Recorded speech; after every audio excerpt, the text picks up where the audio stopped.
অনুগ্রহ করে কাপড়ের পরিমাণ একটু বাড়ান। আসসালামু আলাইকুম। এত কষ্ট করার পরও আমার দেশের মানুষের কাছ থেকে আমাকে গালি খেতে হচ্ছে। আমার বিকিকিনি পরা নিয়ে অনেকেই হাসি ঠাট্টা বিদ্রূপ ট্রোল করতেছেন, কিন্তু বিকিকিনি না পরলে আমি জিততে পারবো না, টপ 30-এ আসতে পারবো না। প্লিজ আমাকে আপনারা সাপোর্ট করুন। আমি জিতলে বাংলাদেশ জিতবে। তানজিয়া জামান মিথিলা এই কথাগুলো বলেছেন। ইনি বিশ্ব সুন্দরী প্রতিযোগিতায় অংশগ্রহণ করেছেন। এই নিউজটি করেছে কালের কণ্ঠ।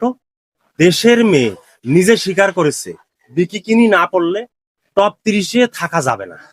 বাহ বাহ বাহ! এমন আত্মবিশ্বাস দেখে মনে হচ্ছে মিস ওয়ার্ল্ড প্রতিযোগিতা নয়, সরাসরি মিস বিকিকিনি চ্যাম্পিয়নশিপে অংশ নিচ্ছেন। আমি জিতলে বাংলাদেশ জিতবে। বিকিকিনি পরে তোমার দ্বারা বাংলাদেশকে জেতাতে হবে না। বাংলাদেশের মানুষ কি একজনের বিকিকিনির ওপর ঝুলে বা লটকে আছে? আপনি যদি মনে করেন বিকিকিনি না পড়লে কিচ্ছু হবে না, তাহলে পাকিস্তান, মালয়েশিয়া, ইন্দোনেশিয়া এদের দেশের মেয়েরা যথেষ্ট শালীন পোশাক পরেই সেই প্রতিযোগিতায় অংশগ্রহণ কিভাবে করতেছে? দেশের মান মর্যাদা মূল্যবোধকে ধুলোর সাথে মিশিয়ে ফেলবেন না বোন।